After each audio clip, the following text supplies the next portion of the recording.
2:46 in the morning. In the middle of a silent cemetery, a strange dog suddenly emerged from the shadows. It charged straight toward an unmarked grave. No name, no record, and not listed on any official burial map. Then it howled. A long, mournful, chilling howl that cut through the foggy night. Immediately after, it began clawing at the ground. Dust and soil flew into the air, blending into the thick mist. The animal's seemingly insane behavior was the beginning of a horrifying secret, an old conspiracy long buried and never mentioned in any official files.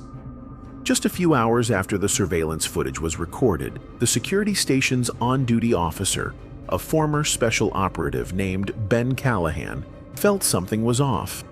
Ben was not the kind of man who scared easily. He had served 15 years in Middle Eastern conflict zones, facing situations that most people only witness in documentaries. But this time, even he could not look away from the footage captured at 2:46 in the morning. The dog, silent unknown without a collar, was furiously digging into an unmarked grave. And then, a light glowed from beneath the ground. When Ben rewound the surveillance video, he noticed a crucial detail. The light did not flicker randomly. It pulsed steadily at intervals that nearly matched the alpha brainwave frequency associated with deep meditation or lucid dreaming. Was it some kind of signal and automatic triggering device? Or a premeditated warning? Ben decided to inspect the scene himself before filing a report to the command center. He did not want to raise an alarm if this was just a strange coincidence. But the first thing that stunned him was that the grave's coordinates were not found in any of the cemetery's digital mapping systems, including versions dating back 10 years. At the spot where the dog had dug the grass had been slightly peeled away. When Ben bent down, he found a patch of soil with fine cracks irregular, and something hard grazed his hand when he pressed on it. Brushing away another thin layer of dirt, Ben touched something cold, sharp, and lightly rusted. It was half of a broken military insignia, an old design that had not been in use for over 10 years. The night wind howled through the rows of trees. The yellow glow from the security lights stretched eerie shadows across the ground. Standing there with a broken insignia in his hand, Ben felt a sensation he knew all too well, a feeling. Every soldier who has survived an ambush understands something was terribly wrong. He did not make a phone call. He filed no report. He informed no superior. Ben did only one thing. He returned to the control room, printed out all cemetery maps dating back to the year 2010 and earlier, and marked every grave without an existing record. Only one location had never appeared in any archived system. Exactly where the dog had stopped. And if something had sent a signal from beneath that spot, it had been down there for a very long time. Far too long to be unnoticed, or perhaps far too dangerous for anyone to dare acknowledge its presence. By the next morning, with the sky still covered in a faint mist, Ben returned to the gravesite, the one where the dog had reacted so strangely the night before. He brought no assistant. He used no special equipment, just his old military survival kit, a folding shovel, and a metal detector. The cemetery air in the early morning felt unusually still. The chaos of the previous night had vanished. Only the sound of the breeze whispering through the flagpoles remained. But to Ben, everything still echoed the pulsing light, the dog's howls, and that nameless burial site. He started digging. The topsoil was strangely loose. The grass had not rooted deeply, almost as if it had only recently been replanted. About 1.5 feet down, the shovel hit something hard, not stone, but concrete. Ben pushed the soil aside, revealing a rectangular concrete slab, roughly 6.5 feet long and about 6 inches thick, with a faint crack along one edge. When he placed his hand on it, he felt something unusual. It was not cold like buried objects typically are. Instead, it was slightly warm, as if it had once conducted electricity. Tapping it lightly with the shovel, He realized the slab was not solid. It was more like a rushed concrete lid covering a hollow space beneath. Someone had tried to conceal something quickly and without following any military construction standards. Ben continued prying at the cracked section, and finally, a chunk of concrete broke off and dropped. The sound echoed hollow, confirming that it was not solid earth below, but an open cavity. He dropped to his knees and shined a flashlight through the opening. A layer of dark wood came into view, old, damp. No paint, no markings. Raw timber. And right along one edge were two deep, long scratches, as if someone had tried to claw or push the lid open from the inside. His heart pounded. Ben exhaled sharply and stepped back, still gripping his flashlight tightly. A coffin. No name. No records. Not listed in any burial system. And now, discovered by a nameless dog. Ben knew he could not go further alone. He did not report it to his superiors. But there was one person he could trust. Kara, his former teammate, now a forensic specialist working with a private organization. The two had once investigated an internal military disappearance back in 2011, a case that had been sealed under the pretense of national security. Ben unlocked his phone. No text, just a call, and 2 sentences I need you here right now. Bring your forensic kit. What's going on? I found a coffin with no name, and I think it was never buried legally. Kara arrived at 9 o'clock that night. She wore no uniform, just a cold-weather jacket, a specialized backpack, and rubber-soled boots. Her hair tied back eyes, sharp and focused, same attitude unchanged after over 10 years. She greeted Ben with a single nod, then went straight to work. They pointed their flashlights into the gap Ben had opened earlier. Kara, wearing rubber gloves, used a specialized knife to scrape away the remaining dirt and fragments of concrete from the wooden coffin lid. This kind of wood is not suitable for long-term burial, she said. It will rot quickly if it's not properly treated. Ben stood silently above her watching. Inside him surged a mix of tension, anticipation, and something like dread. Throughout his career, he had uncovered things long buried and forgotten. But this time it felt different, heavier, as if he were walking into a memory he did not know he had. After nearly an hour carefully removing debris, they reached the lid. Kara scanned it with an ultraviolet light. No bloodstains, but there were faded traces of spray paint. Someone tried to mark something here, she murmured, but it was erased. Ben said nothing. He stood beside her. Together they placed their hands on the wooden lid. 1, 2, 3. They opened the coffin. Inside was a remarkably intact skeleton. No visible bone fractures.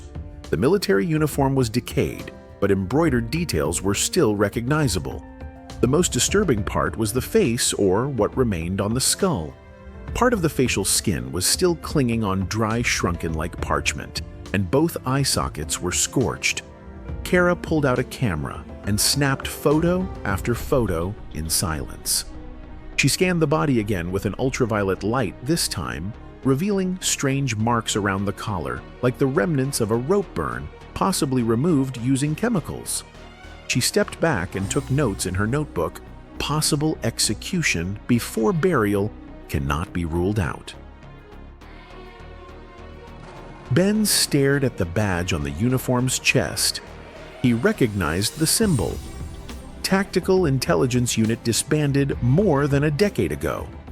And in that moment, everything inside his mind cracked wide open. Memories of a mission he thought had been erased came flooding back. He remembered the final operation near the northern border, where he was ordered to escort a special personnel he had never met. All records of that mission were sealed. But now the image, that shriveled face, the insignia, all of it was staring him straight in the eyes. Ben stepped back as if he could not believe what he was seeing. Kara looked at him concerned. Ben, are you all right? I've seen this man before, but if I'm remembering correctly, He was never supposed to be here. Silence fell between them. Around them, the wind picked up cold sharp as if whispers were rising from the ground itself. And Ben knew what they had just uncovered was not just a corpse. It was a trace of something that was never meant to exist. Kara leaned in closer, her hand holding the flashlight steady over the torn collar. The fabric had melted in patches, charred as if it had been burned with high-intensity thermal beams. The bio-circuit board fused into the skin had nearly blended into the muscle tissue, but when she gently pulled a small section out with tweezers, a faint clicking noise came from beneath the sternum. Kara squinted. "There's more than one circuit board," she said. "Something is embedded deeper inside the body." Ben nodded and quietly handed her a specialized surgical knife. Kara took a deep breath and made a single incision from the center of the sternum down to the navel. Even after all this time, the tissue retained an abnormal consistency, almost as if it had been preserved using some unknown chemical compound. "This is not a normal corpse," Kara muttered. "It might not even be someone who was buried naturally." She parted the muscle layers, peeled them aside, and then they saw it. A small titanium alloy box about 6 inches long was embedded directly into the chest cavity just behind the sternum, secured by micro joints. On the surface of the box was a faint logo, an open eye with a double helix outline and emblem neither of them had ever seen in any official documentation. Ben leaned in closer. "This logo does not belong to any Pentagon division. Not any defense contractors either," Kara added. "I've done forensics for several bio-drone development projects, but I've never seen this kind of tech." Kara gently disengaged the locking joints. As the box popped loose, a dim glow emitted from within, not mechanical light, but a form of bioluminescence with a pulsing wavelength. A microdisplay activated across the surface, automatically triggered by movement. "This is not a regular storage device," Ben said. "It looks like a memory vault, or an ocular-style visual recorder." The tiny screen flickered for a moment, and then an image appeared. A dark room, a round table, several people in military uniforms with no insignia, and at the center, a glowing model of a human brain. Kara froze. They were having a meeting about some kind of experiment. Ben sat down heavily, his hands bracing against his knees. Maybe this is what they wanted to bury forever. They were both silent for a few seconds. Around them, the cemetery remained still. Only the faint breeze passed over the old stones, and the dim glow from the bio device flickered like the last breath of a forgotten soldier. Then suddenly, the screen shifted. Another video began to play automatically. But this time, it was not a meeting. It was a first-person view from the victim's own eyes. The footage was shaky, the steps frantic. Someone screaming echoed from the left. Gray hallway walls, flashing lights, alarms blaring.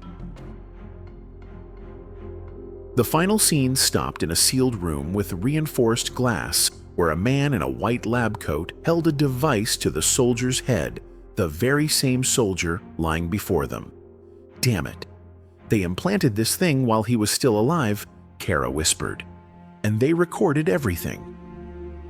Ben clenched his jaw. In his mind, images from his time with the Tactical Intelligence Unit, where his teammates mysteriously disappeared or supposedly took their own lives, came flooding back. Memories erased, identities replaced, and now one of them had returned as a corpse sealed under concrete. But what neither of them expected was that the final piece of data in that device, a sound signal combined with a light pulse, had been programmed to activate upon the coffin being opened. Not as a warning, but as a trigger. Kara's eyes stayed locked on the screen. Neither of them spoke. On the display, the last frame froze on a faded plaque Alpha Node 13. Project Halo. Halo. What does it stand for? Ben muttered. Kara did not answer. Her hand remained on the titanium box as if she could still feel its inner heat, even though it had been sealed shut. "It's more than just a camera," Kara said. "I think this thing is a neural signal transmitter." Ben returned to the vehicle and retrieved a kit for brain tissue analysis. He ran a preliminary scan on the skull. Almost instantly, the device flagged a foreign object, a microchip, no larger than a grain of rice, embedded in the left frontal lobe, the precise region linked to emotion regulation and behavioral responses. Kara carefully used a precision tool to extract the chip under sterile conditions and placed it onto an analysis slide. A red light blinked. The chip was still active, something nearly impossible if it had been buried for over a decade. No battery. No internal power source. "It's running off bioheat or environmental electromagnetic induction," Kara said quietly. Ben took a step back and took. This was no longer civilian tech. It carried all the marks of a government-level research project, or worse, a black operation. Kara inserted the chip into an isolated analysis chamber and activated the neural biofrequency scanner. A graph appeared with waveform peaks that perfectly aligned with human alpha waves, but there was also fine modulation similar to those used in deep hypnosis techniques. "It's not just memory storage, it's bidirectional. It records and emits," she said. Ben activated a frequency scanner and began sweeping for output signals from the chip. Within seconds, he stopped 7.8 Hz, a frequency nearly identical to the alpha state of a human brain, during lucid dreaming, and also a range that is highly sensitive to the neural systems of advanced mammals, such as trained dogs. "No wonder it reacted to the signal underground the other night," Ben muttered. "This frequency doesn't just stimulate the cortex, it hits the cerebellum and the sensory system." They both went quiet. Kara spoke slowly. "If there were dozens of soldiers implanted with chips like this, then just one signal could activate them all." Ben thought back to the insignia on the uniform, HALO. It might stand for Hypnotic Alpha-Limbic Override Behavioral Control through manipulation of the brain's limbic region using alpha waves. And if that were true, then this was no longer science. It was cognitive weaponization. Kara looked at him. Maybe they didn't die in combat. Maybe they were eliminated because they became a risk. Ben sat down, the chill crawling into his spine. He pulled out a 2010 map, checking again for undocumented graves.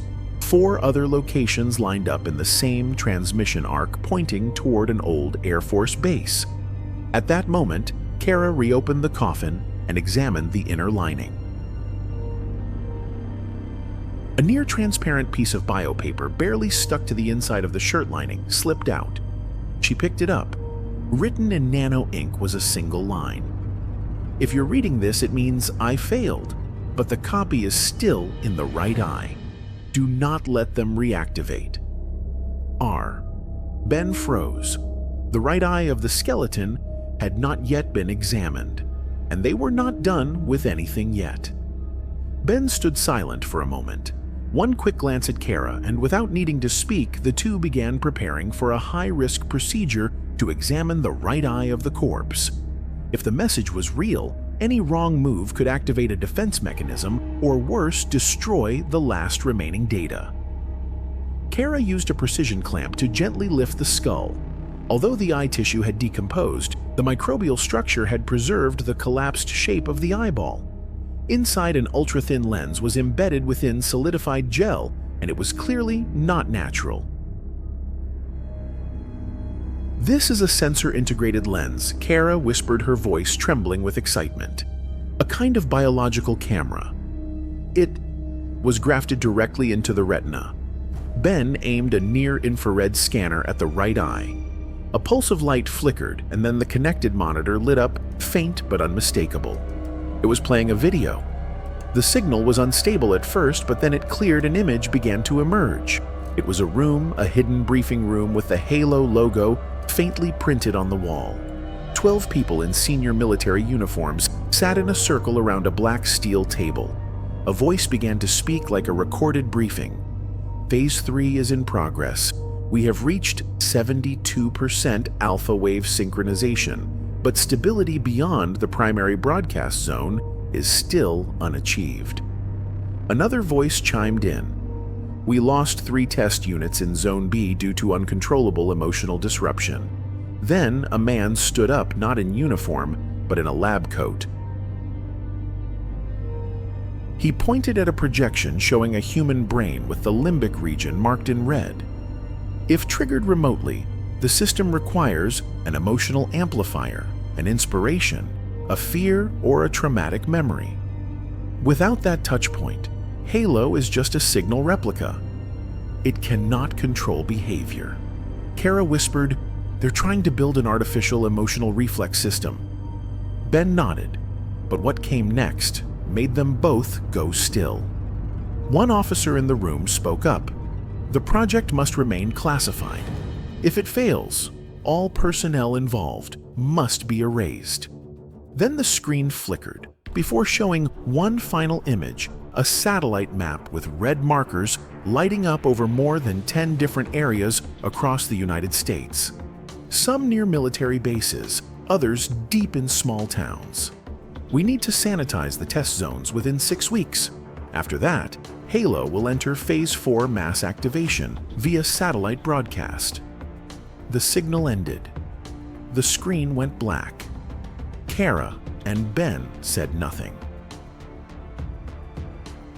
Outside, a cold gust of wind swept across the cemetery, carrying with it an unnatural chill. In that moment, they understood something clearly. This was not just the discovery of an unmarked body.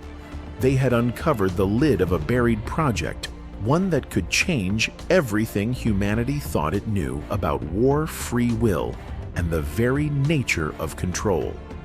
Ben gripped the box containing the chip and biological lens. We need to get out of here and find someone who was in that meeting. Kara looked at him, her expression grave. And what if they've all been wiped out? Ben turned away without answering, but inside he knew this was only the beginning.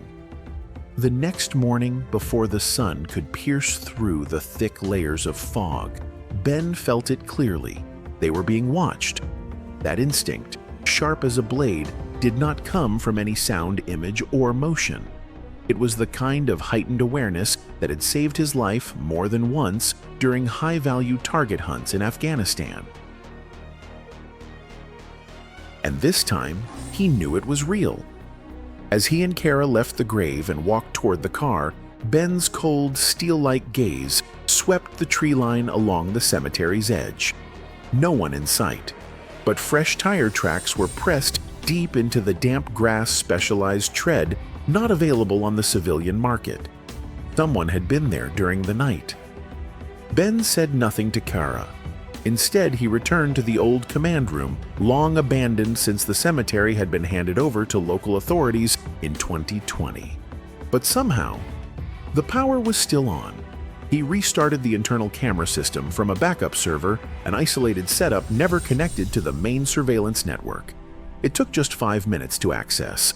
And then, at exactly 3:11 in the morning, the footage played a shadowy figure moved close to the grave. No flashlight, no phone signals. But the infrared camera caught it. The person was wearing a radiation-resistant suit, full face mask, and carried a recording device on their back. They crouched down, scanned the area with a handheld scanner, then inserted a small object into the ground exactly where Kara had placed the chip. Ben zoomed in.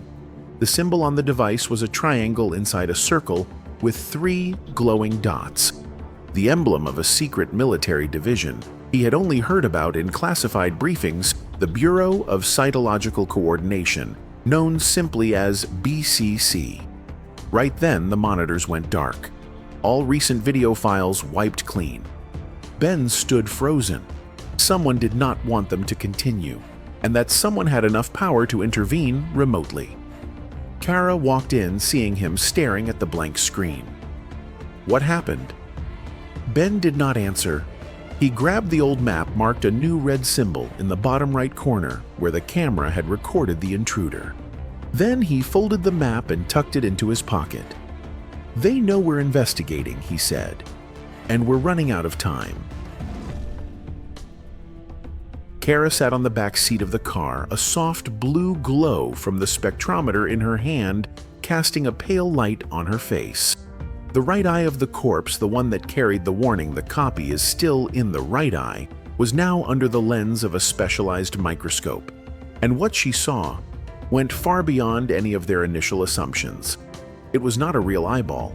It was a hybrid structure, a biological matrix fused with nanotechnology. The outer membrane still contained living protein remarkably preserved, despite being buried for over a decade, something thought to be impossible. But inside was a quantum microcircuit with 3 independent cores, each capable of encoding visual data into pulsating light signals, exactly like the flashes they had seen in the initial surveillance footage. "This is not just a camera," Kara said quietly. "It's a real-time visual memory recorder, a light-based memory system." Ben sat beside her, one hand on the steering wheel, eyes fixed on the screen. The decoded footage played back frame by frame.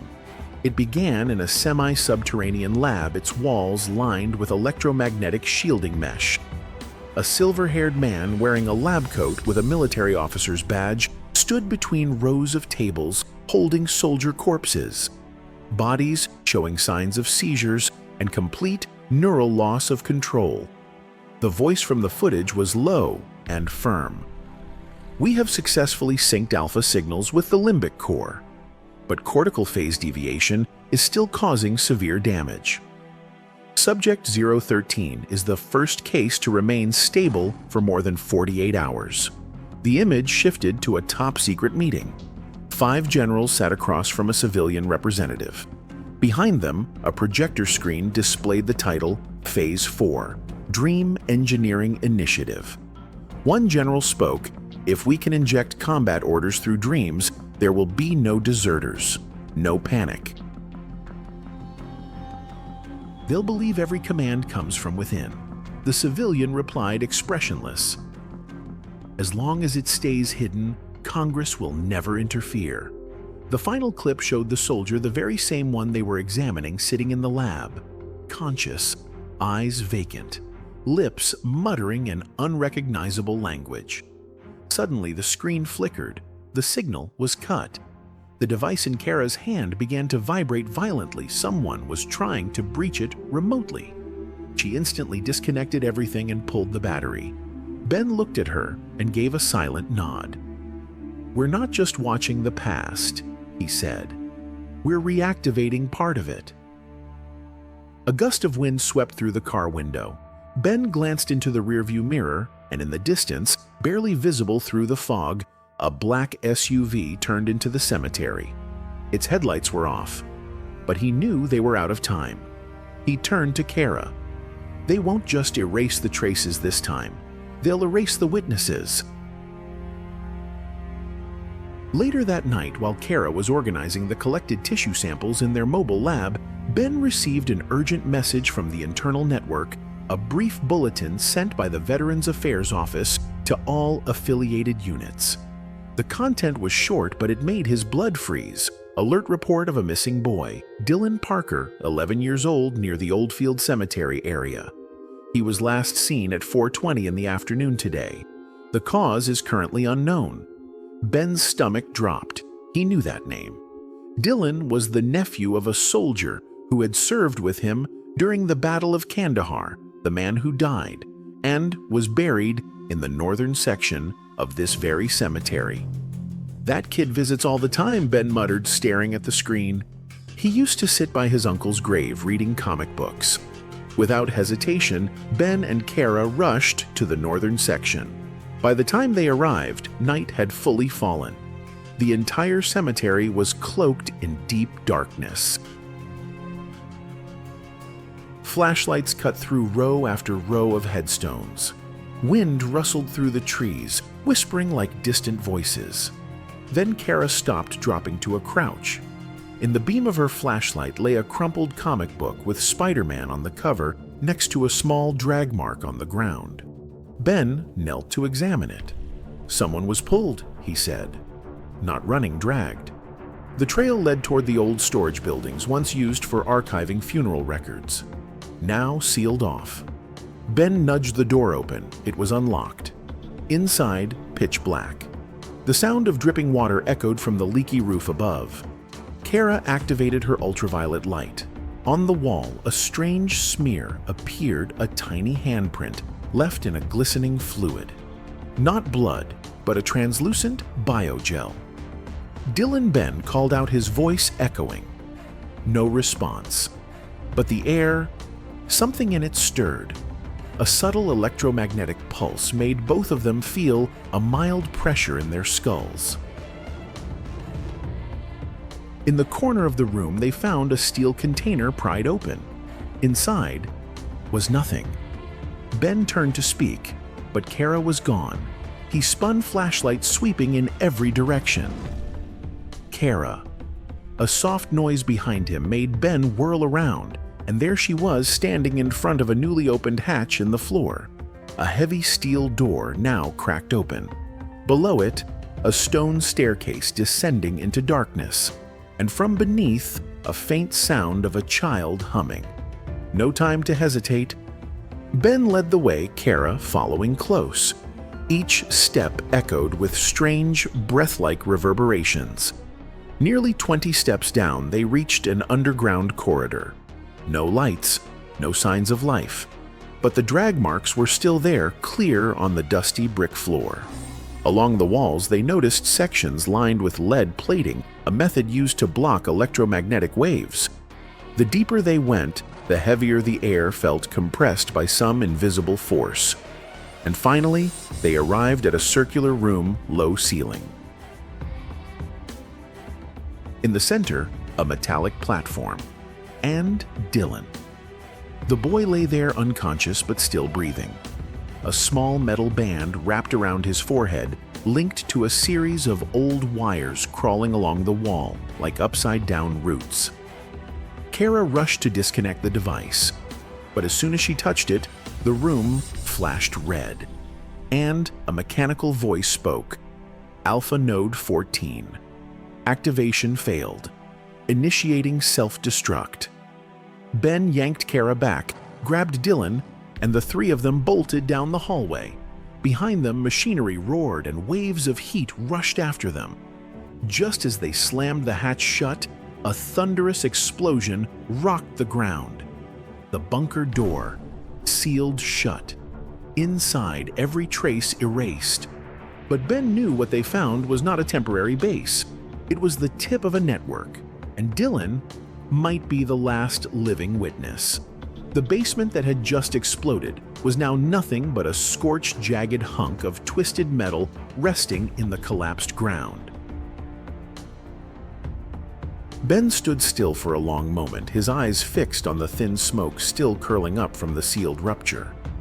Kara knelt beside Dylan. The boy was still breathing, but his heartbeat was irregular. The metal band that had once wrapped around his forehead was burned, leaving behind a raw, painful red mark. There was no signal. Both the comms and the GPS were jammed. The magnetic field around the cemetery felt warped, like it had just been crushed. Ben silently flipped on the frequency scanner. The spectrum was fractured, scattered.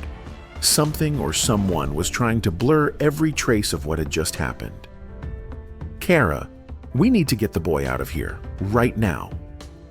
They rushed across the northern grave sector, sticking to the same route back to the off-road vehicle. Dylan was placed in the back seat, while Kara pulled out a portable medical kit, attaching a breathing mask and administering a stabilizing fluid.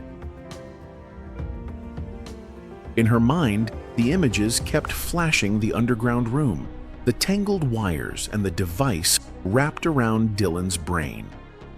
Ben said nothing. He was piecing it together, a forgotten military cemetery once used as a signal relay post, a string of unidentified corpses, bioluminescent neural chips, and now a child kept underground, used like a test subject. As the vehicle rolled past the cemetery gates, the headlights swept across something strange. Ben stopped the car. Etched into a stone pillar near the exit, a new symbol had been carved.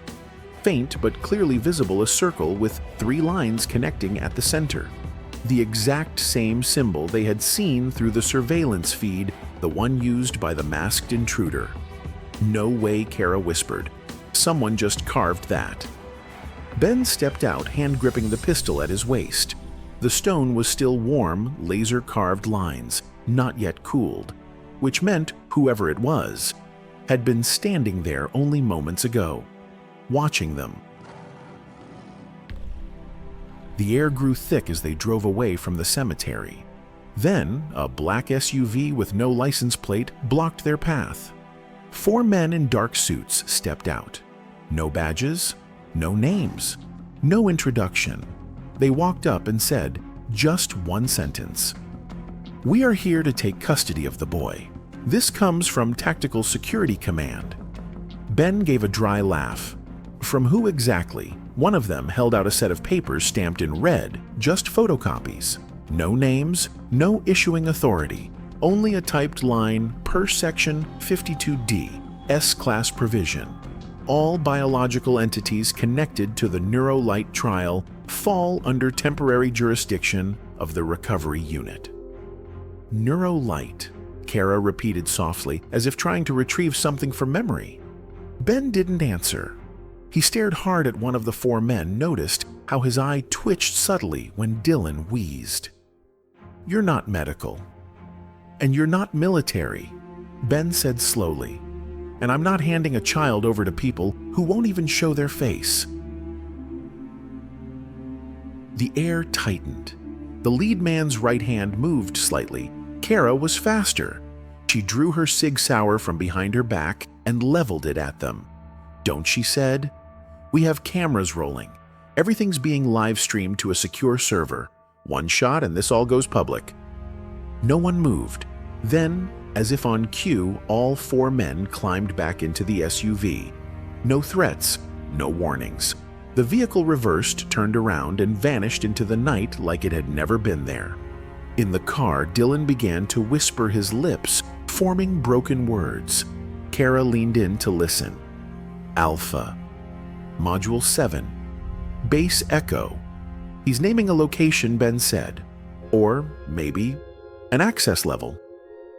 Immediately, Kara pulled up archived military cemetery maps on her phone, and on the stratified layout from 1998, there it was Base Echo, located about 3 miles underground, from where they were connected to the storage facility through an auxiliary tunnel that had never been opened.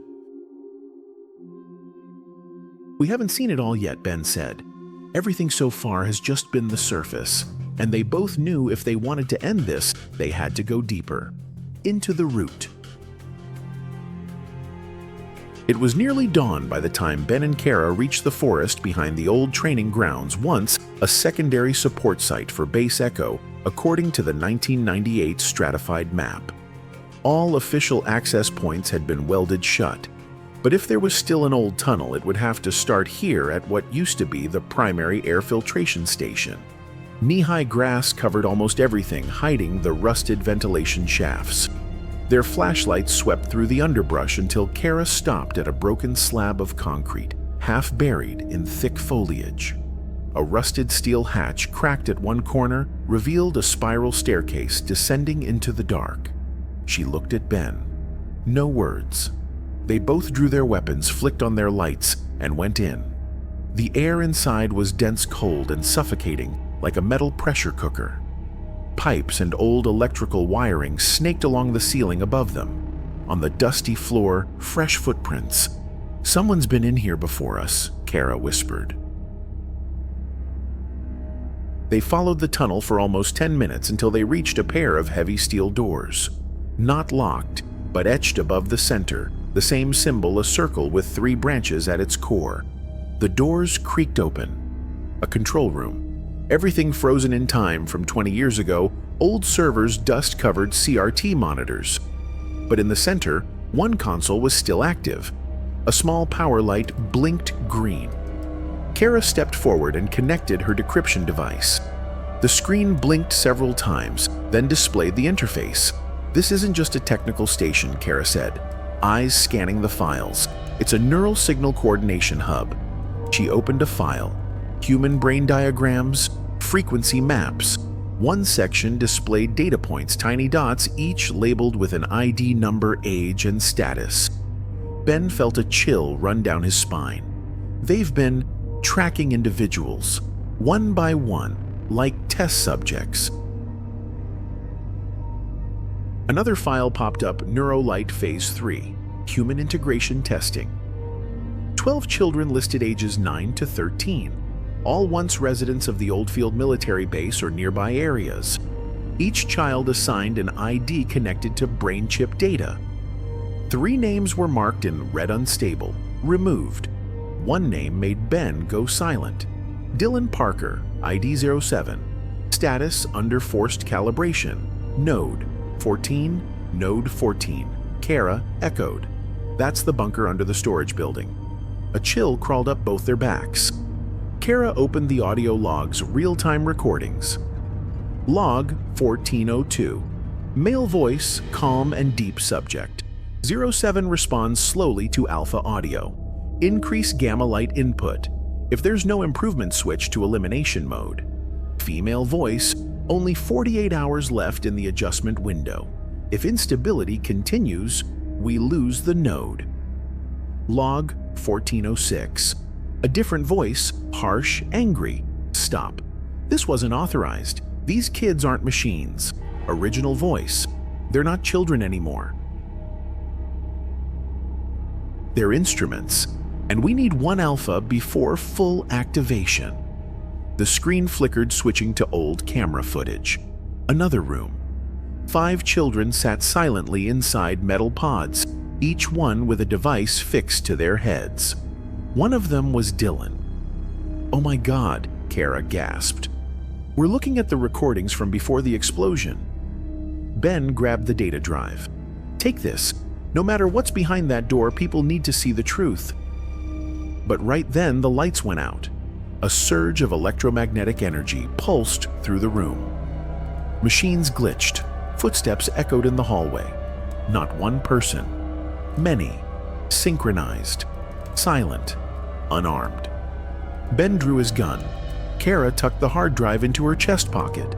The back door swung open. Figures emerged, dressed in hospital gowns, eyes empty, moving like puppets. "Back up," Ben shouted. They didn't respond. One of them, a blonde girl from the camera footage, lifted her hand. Every auxiliary light in the room snapped on. Kara backed up slowly, whispering, "No, these aren't normal. They're signal synced." The room began to tremble slightly. The rear wall opened, revealing another tunnel. Kara turned to Ben. "We have to go deeper. Behind that wall is the control center." The tunnel behind the wall led Ben and Kara deeper, far deeper than anything they had imagined. This was no longer an old industrial hallway.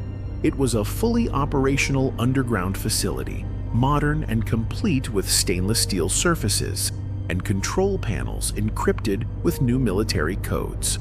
The two of them moved through layers of automatic security doors, each opening with a cold mechanical hiss, like the sound of being swallowed whole.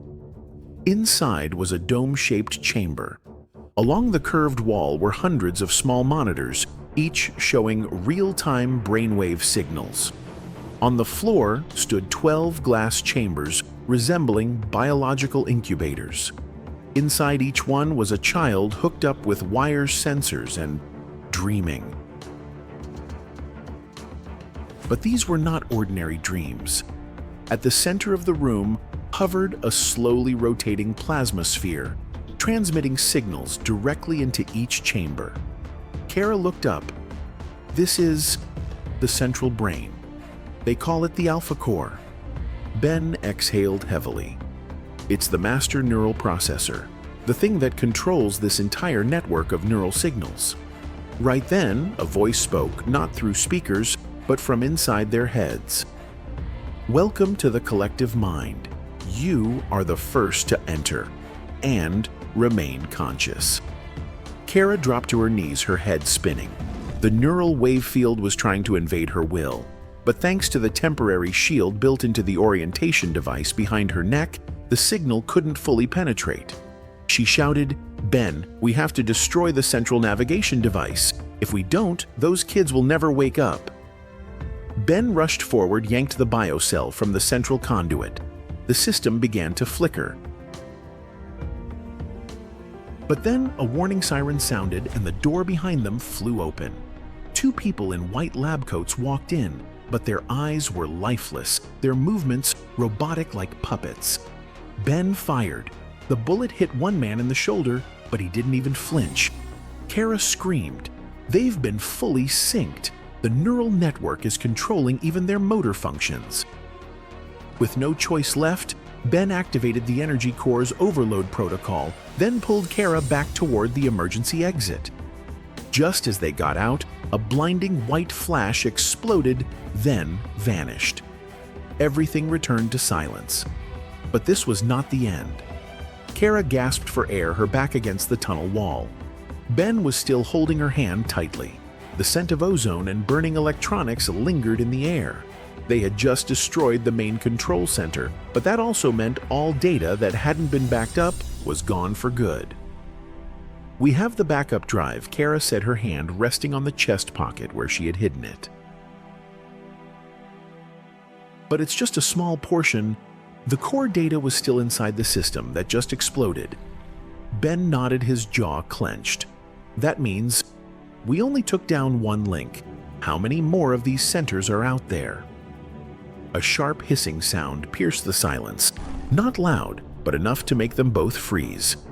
Kara swept her flashlight across the space and found a narrow opening to the left behind a steel panel dislodged by the blast. She slipped through first, and Ben followed, right behind. The corridor beyond was so narrow they had to crouch to move forward. Burn marks and damaged circuits still glowed faintly in the dark. They passed through a secondary tech station and arrived at another room, smaller, but filled with medical equipment. In the corner was a wall covered in images, data, and diagrams. Kara froze. "Ben, this is the node distribution map. There are a total of 17 sites. Only 4 have been eliminated. That means at least 13 are still active."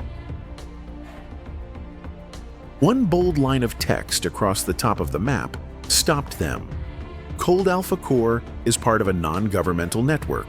All data is encrypted and synced with the global signal link system. Ben furrowed his brows. Signal link. They're using brainwave signals to connect all the nodes globally, and not just that, Kara said, pointing to a strange symbol in the corner of the map, an eye inside a triangle. "This isn't military. This belongs to an independent organization, like a shadow government." Ben clenched his fists. "We need to get out. Get this hard drive to someone who can release it without being intercepted." Kara nodded, but just as they turned to exit the room, a sensor above them flashed red. The lights switched to emergency mode, and from the end of the hallway, they heard a metal clank, as if a steel door had just locked from a remote trigger. Ben looked at Kara. His eyes said it all. "We're locked in." The sound of machinery started humming from below the floor. The air began to heat up. Kara pointed her flashlight down and saw small vents built into the steel floor preparing to release scorching air. "This is a kill chamber," Kara shouted. They programmed a self-erasing system to activate when intruders are still alive. There was no way back. Ben kicked hard at a ventilation panel on the wall, revealing a crawl space barely wide enough for one person. He motioned for Kara to go in first. She squeezed through, then turned to pull him in just as the heat vents started to roar. They slid down a long escape shaft, twisting like a roller coaster. Every spin made their heads spin, and then thud, they landed in the middle of a technical waste pit. But they were alive. Ben coughed and sat up. "We're alive," Kara let out a tired laugh. "For now." As they stood, a faint light in the distance showed them they had reached the lower levels of an underground service basement, leaking water-rusted pipelines and decayed utility shafts. But the way out was close, and the data drive was still with them. Without another word, they walked toward the light ahead, not knowing what was waiting above. But by now, they were no longer just searching for the truth. They were the ones holding the key to exposing everything. Kara crouched down, sweat beading on her forehead, her hands trembling slightly as she checked each of the cables linked to the backup server. The system was still transmitting. Each red blink was an encrypted signal being sent through an old military satellite they had once believed deactivated. This network doesn't just operate underground, it reaches into space. Ben stayed close to the door, eyes locked on the hallway. He could feel the pressure in the air, something not like wind, but more like a cycle of electromagnetic waves moving in pulses. The ceiling lights flickered with strange rhythms. Everything around them felt like it was slowly being distorted. He tightened his grip on the gun. Kara finally traced the main data cable. "I need a pulse compression tool to cut it cleanly. If not, it will cause a feedback chain and blow the whole system like dominoes." Ben tossed her the handheld EM breaker. Kara connected it, but the system detected the interference. A series of warning codes appeared. Tampering detected. Encrypted node activation. Level 6. From deep within the tunnel, a metallic screech rang out, not like footsteps, but as if a machine was dragging itself toward them. Then the light at the end of the hall was blocked by something massive. A biomechanical drone, half human, half machine, nearly 2 meters tall, moved on 4 mechanical legs. Its eyes glowed red, locking onto the target. Ben fired his bullet, only slowed it for a few seconds. It growled low, then charged. 20 seconds left, Kara shouted. Ben aimed at the joint connecting its knee. One of the joints snapped. The drone staggered, but didn't stop. Ben rolled aside and struck the thermal sensor with a folded baton, throwing its orientation off for a moment. Kara cut the circuit. Auxiliary lights shut off. The monitors went dark. The transmission was severed, but the drone didn't stop. It continued scanning, now by sound and brainwaves. Dylan, lying in the corner of the room, started to move. He opened his eyes, glazed and vacant, then abruptly stood up and began walking toward the drone as if summoned. Dylan stopped. Ben rushed to grab his arm, but Dylan broke free, his gaze like one under hypnosis. The drone recognized the alpha brainwave, instantly halted, and kneeled. Kara was stunned. It's obeying. Dylan. Ben saw something terrifying on the back of Dylan's neck. The neural chip had just reactivated. Purple light spread like glowing veins across his skin. The system, it's not dead. It's trying to reboot using the alpha. At that moment, a voice spoke from the backup system. Not through speakers, but directly inside their minds. A deep, synthetic voice, intentional and cold. "You have severed one branch, but the root remains. Alpha is awake. Integration has begun." On the flickering screen, a map appeared. Dozens of red dots lighting up, not just in this facility, but across the western United States. Ben pulled Kara back. "We can't destroy the system from here, but we can cut the central source, take down the primary broadcast hub." Kara nodded. "It's on level 0, the command level control center." Ben looked at Dylan, now stepping toward the drone, placing his hand on the control module like he knew exactly what he was doing. The boy whispered something, and the drone went still. Kara turned away. If full connection happens, there will be no going back. They had 2 options: escape with Dylan and hope for a cure, or go deeper, strike at the core, no matter the risk. Ben chose the second.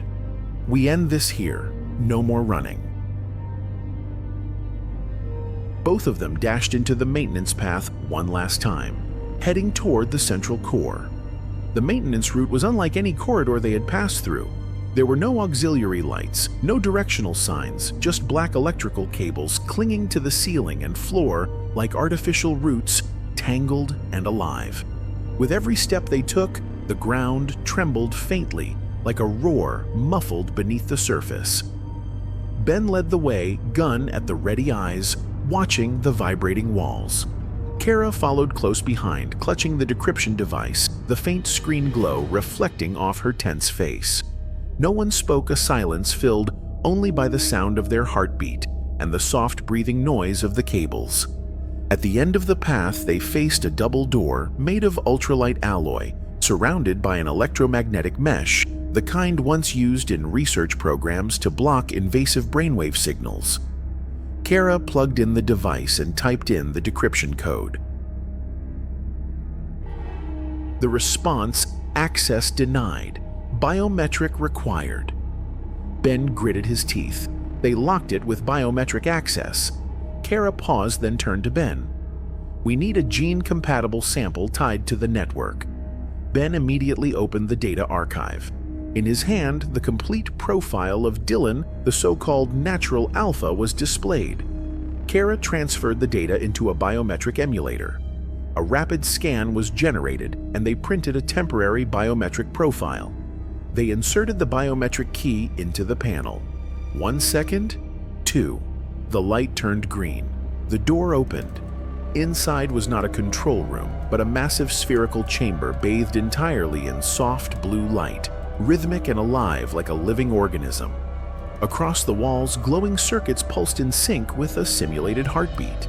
At the center, a floating octahedral core rotated slowly. This was NeuroCore, the neural command hub. Ben stepped in, feeling electromagnetic waves crawl across his skin. Kara instantly activated the wave-dampening cuffs and strapped them to both their wrists. Careful, she said. It's scanning consciousness. Right then, images began appearing around them, not from screens, but directly from their minds. Memories, traumas, scenes from the battlefield in Afghanistan, from the orphanage where Kara had once lived. They weren't real, but the sensations were terrifyingly vivid.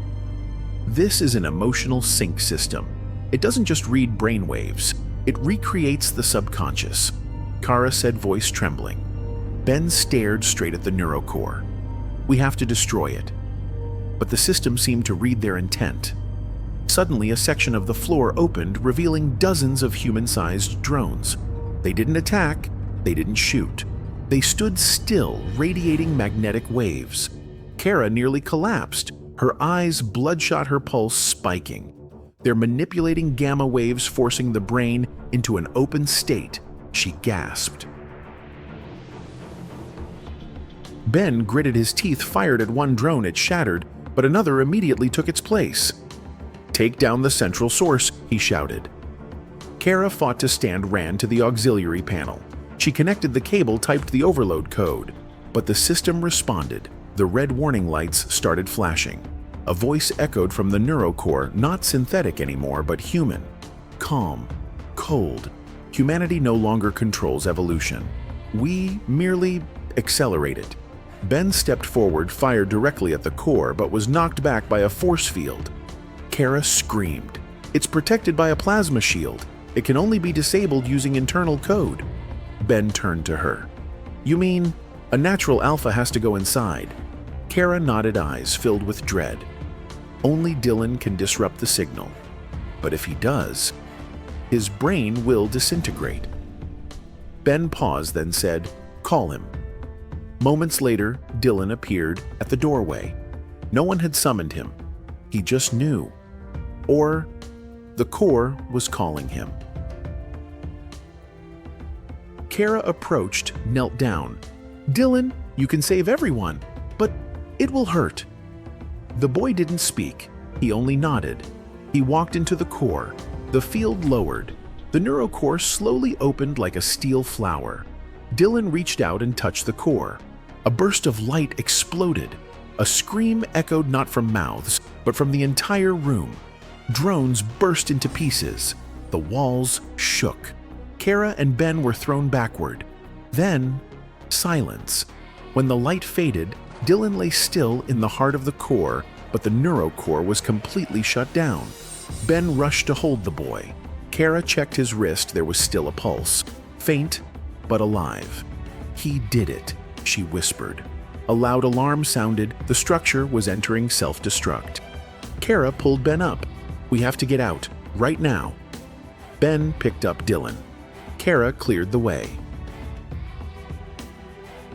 The three of them ran toward the final exit above. The first light of dawn pierced through the thin mist covering the hill, shining down on the emergency exit hidden among the trees behind the old training camp.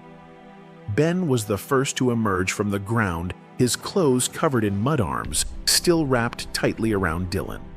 Kara followed close behind, gasping for breath as she glanced back at the collapsed tunnel behind them.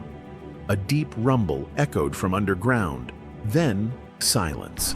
The three of them lay there in the soft golden light of early morning, while the first birds of the forest sang as if announcing the return of peace. Ben laid Dylan down on the grass. Kara checked his pulse again, still slow, but steadier. His face remained pale, but for the first time since he was found, his eyelids twitched. Kara clasped her hands, tears streaming down her cheeks. He's still here. He's still himself. From afar, the sound of helicopters approached, not the growl of a threat, but the sound of rescue.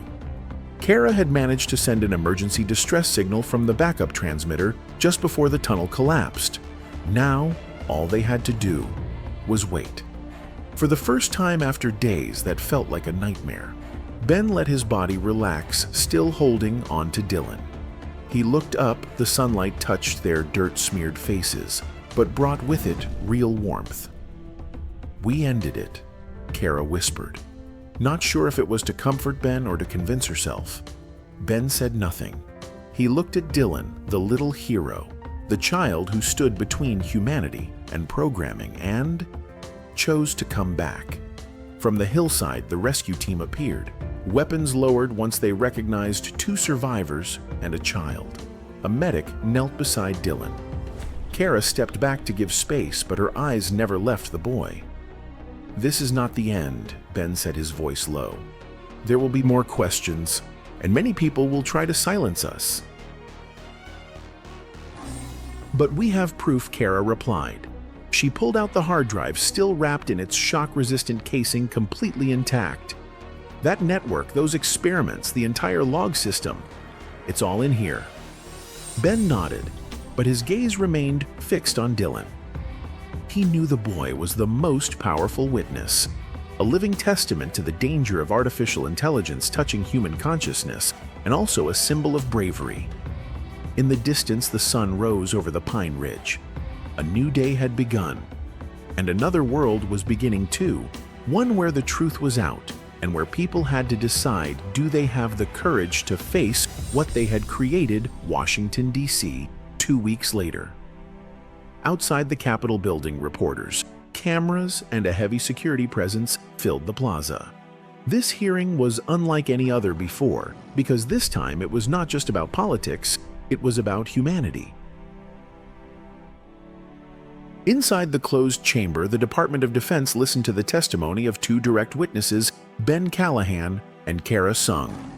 They walked in looking like they had just returned from war, quite literally. The wounds on their arms were still visible, but what silenced the entire room was the hard drive they carried. Kara spoke first, presenting images that were undeniable. The underground structure beneath the old training camp.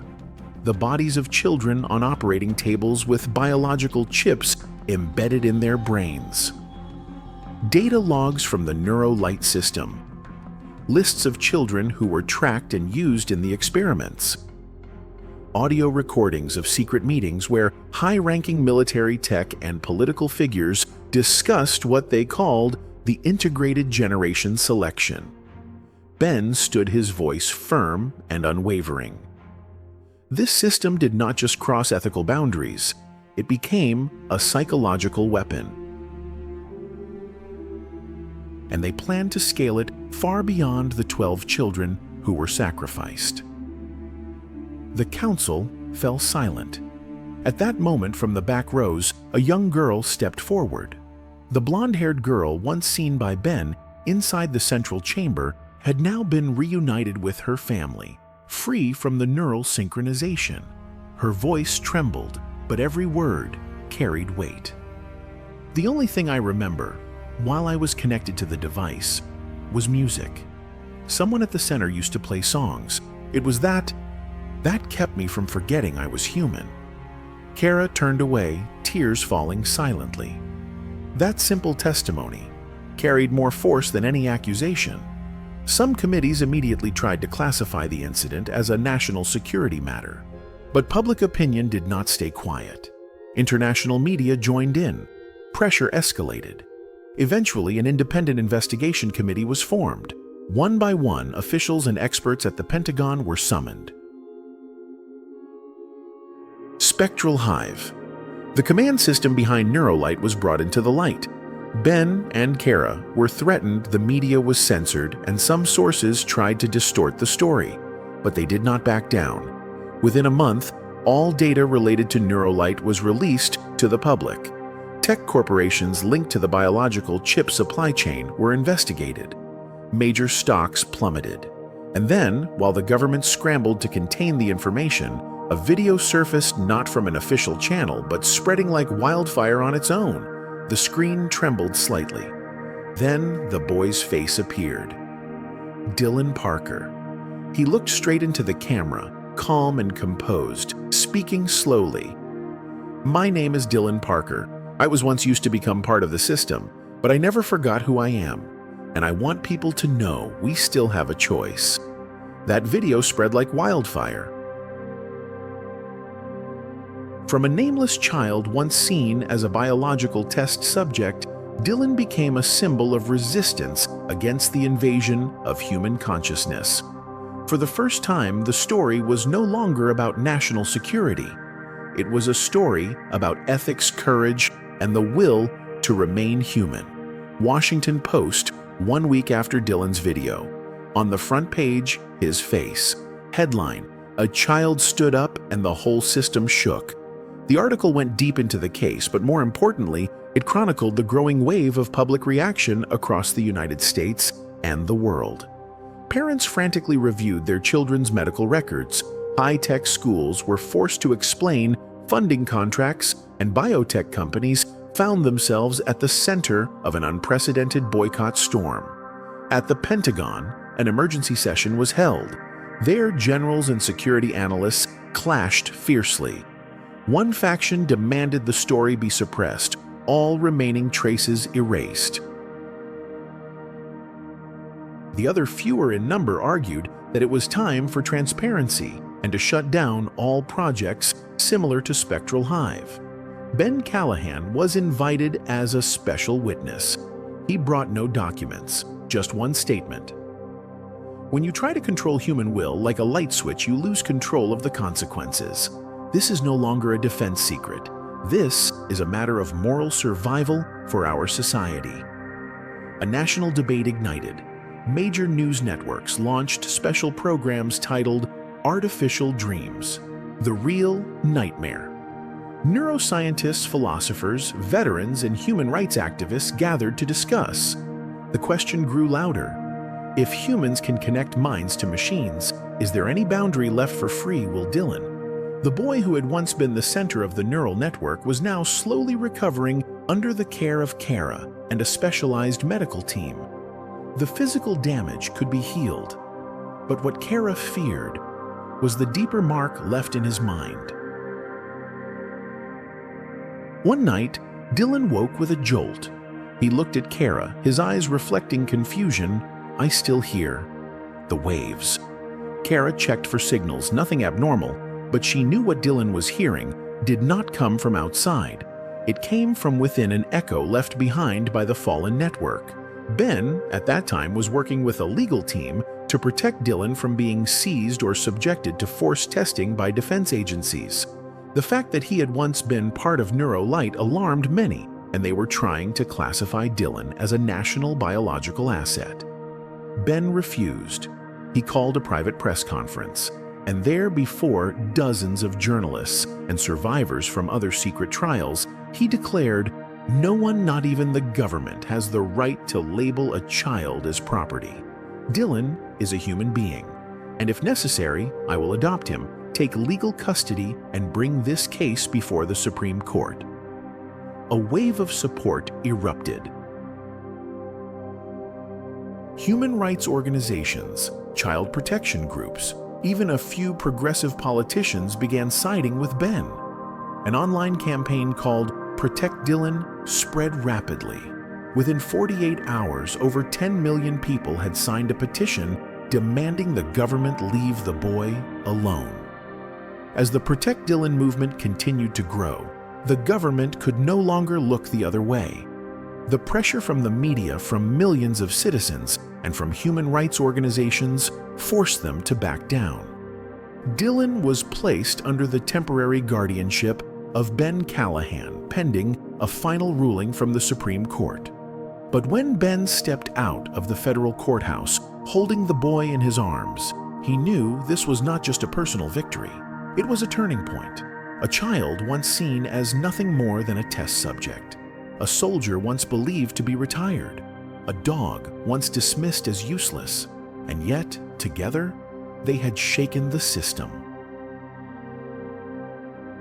Because from one small action, a dog scratching at a grave in the middle of the night, the truth that had been buried for over 10 years finally came to the surface.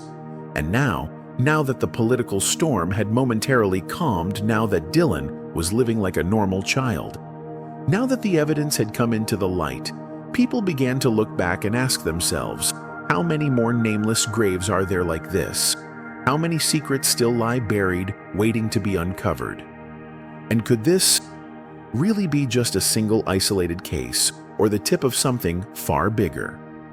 I do not have a complete answer, but in the next video I will go deeper into the origins of the Spectral Hive program, from its early formation to the companies involved, and the things those reports never dared to mention. If you are someone who cares about the truth behind consciousness experiments and how technology is silently infiltrating every corner of our humanity, make sure to follow and watch the next episode. Because this story is far from over.